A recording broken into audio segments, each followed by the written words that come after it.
পঞ্চায়ত নিৰ্বাচনৰ দিন চমু চাপি অহাৰ লগে লগে প্ৰতিটো ৰাজনৈতিক দলৰ তৎপৰতা অধিক বৃদ্ধি পোৱা পৰিলক্ষিত হৈছে।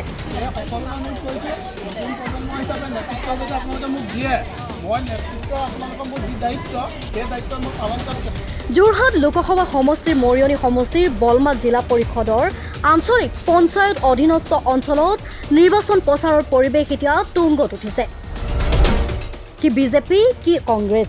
বিজেপি দলৰ জিলা পৰিষদৰ সদস্য পদৰ প্ৰাৰ্থী সুৰজিৎ শইকীয়া ওৰফে বদৰে নিজ নিজ সমৰ্থকসকলক লৈ গাঁৱে ভূঞে প্ৰচাৰ অব্যাহত ৰাখিছে।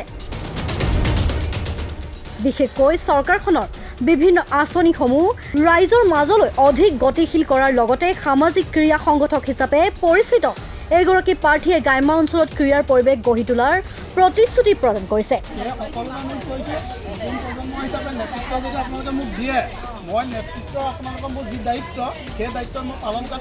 আনহাতে একেদৰে প্ৰচাৰ অব্যাহত ৰাখিছে গাখীৰখোৱা পঞ্চায়তৰ নিৰ্দলীয় প্ৰাৰ্থী ৭ নং ৱাৰ্ডৰ সদস্য সামাজিকভাৱে উচ্চ শিক্ষিত এগৰাকী মহিলা মমিনা বেগমে সমৰ্থকসকলক লগত লৈ প্ৰচাৰ আৰম্ভ কৰিছে।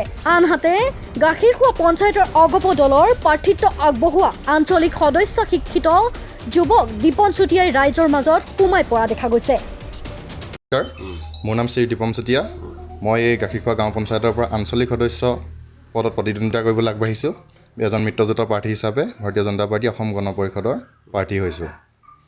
আপুনি যিহেতু এজন অঞ্চলটোৰ এজন দক্ষ লোক বুলি ভাবোঁ, সমাজৰ লগত জড়িত, গতিকে আপুনি যেতিয়া যি দলৰ পৰা হেৰি কৰিছে, এই আপোনাৰ সমৰ্থনটো কেনেকৈ আছে? ৰাইজৰ মিত্ৰজোঁটৰ প্ৰাৰ্থী হিচাপে যথেষ্ট সমৰ্থন পাইছোঁ আৰু ভাবিছোঁ ৰাইজে মোক এখন সুবিধা দিব, সমাজৰ কাৰণে নিকা ভাৱমূৰ্তিৰে কাম কৰি যাব পৰাকৈ ৰাইজে আশীৰ্বাদ কৰিব। হয়, মই প্ৰথম ওলাই আহিছোঁ এবাৰ ৰাইজৰ সেৱা কৰিম বুলি। এইবাৰ প্ৰথম নিৰ্বাচনত প্ৰতিদ্বন্দ্বিতা কৰা হ'ব মোৰ।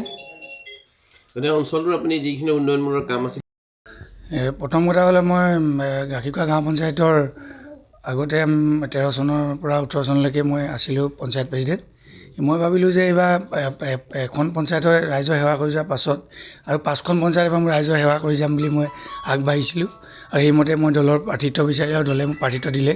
গতিকে মই যিমান দূৰ ঘূৰিছোঁ, গতিকে 5খন পঞ্চায়তত সকলো ৰাইজে মোক সঁহাৰি জনাইছে, যথেষ্টখিনি সঁহাৰি জনাইছে, ভালো লাগিছে।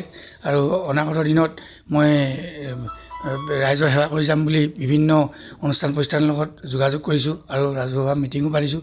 সকলোৱে সঁহাৰি জনাইছে, ভাল লাগিছে আৰু মই খুব সঁহাৰি পোৱাৰ কাৰণে মই জয় হ'ম বুলি আশা কৰিছোঁ। মিত্ৰজোঁটৰ প্ৰাৰ্থী হিচাপে আপুনি আচলতে দলৰ পৰা সঁহাৰি কেনেকুৱা পাইছে? মিত্ৰজোঁটৰ প্ৰাৰ্থী হিচাপে আমি দলৰ পৰা সঁহাৰি। নমস্কাৰ, মোৰ নাম মমিনা বেগম। মই 10 নং গাখীৰখোৱা গাঁও পঞ্চায়তৰ 7 নং ৱাৰ্ডৰ পৰা ৱাৰ্ড সদস্য হিচাপে প্ৰতিদ্বন্দ্বিতা আগবঢ়াইছোঁ।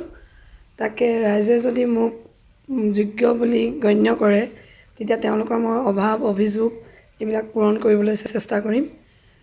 অনাগত দিনত বহুতো সমস্যা আছে, বিশেষকৈ আমাৰ গাঁও অঞ্চলত যিবিলাক উঠি অহা প্ৰজন্ম, তেওঁলোকক সহায় কৰিম।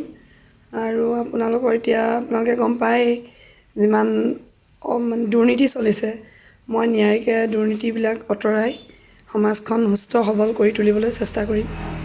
তেওঁলোকক মোক সহায় সহযোগিতা আগবঢ়াবলৈও আহ্বান জনাইছোঁ, যাতে মোক আহিবলগীয়া দিনবিলাকত তেওঁলোকক মই প্ৰতিশ্ৰুতি দিছোঁ যে তেওঁলোকক মই যিকোনো ক্ষেত্ৰতে তেওঁলোকে মোক বিচাৰে, মই তেওঁলোকৰ কাৰণে ওলাই যাবলৈ সাজু থাকিম।